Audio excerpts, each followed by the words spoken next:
और तो भैया हमने क्या गए जब विजयपुर के मॉल में देख सको तार लोग कुछ खरीदे और दे बन जा हई देखा इनके। लेकिन ये साला कर क्या रहा है यहाँ पे? देखो ऐसा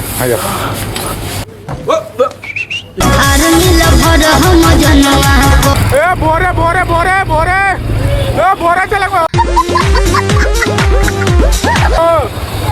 बोरे चला बोरे। लेकिन ये साला कर क्या रहा है यहाँ पे? और तो भैया हमने के विजयपुर जाते हैं ये हम बनी और आदित्य भाई बने देख लो गाड़ी चलाता है और हमने के वीडियो बना हो जाता नहीं जा तो क्या नाचो मैं? चैनल को पहली बार बढ़ लो तो सब्सक्राइब जरूर कर दो और लाइक अभी तक लेने का लो पहले तो लाइक कर दो। चलो दिखाओ तनी तेरे इस चेहरे को चांद सुनहरे को कितने तेरे करीब था। A few moments later. भैया हई देख लो ये हटे विजयपुर में स्मार्ट पॉइंट के नाम से मॉल हटे। हम मालूम है तेरे बाप को मत सिखा। तो चलो के अंदर दिखाओ तनी स्टेशन का बा। और तो भैया हमने क्या गए जब विजयपुर के मॉल में देख सको तार लोग कुछ खरीदे और दे बन जा विजयपुर के मॉल में आए बन जा। चलो के दिखाओ तनी ये जगह सीन नज़ारा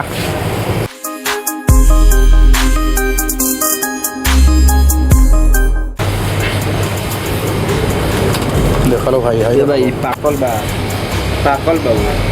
खाए वाला यही ना।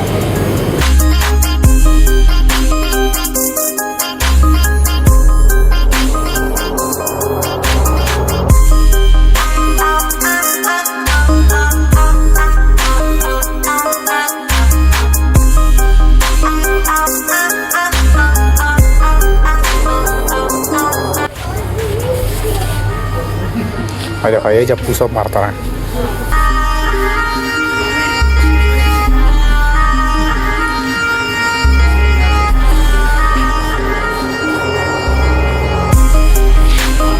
चला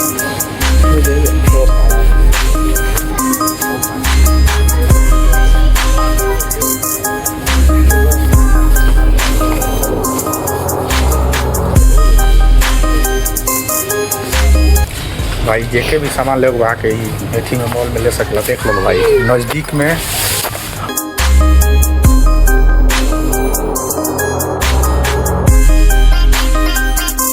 जेके भी सामान खरीदे हुआ भाई नज़दीकी में भाई तो सब चीज़ एक साथ मिल जाए। लेटिंग का क्या हाथ धोने वाला है भाई?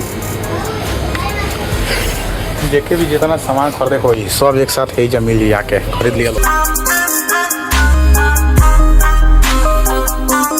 A few moments later.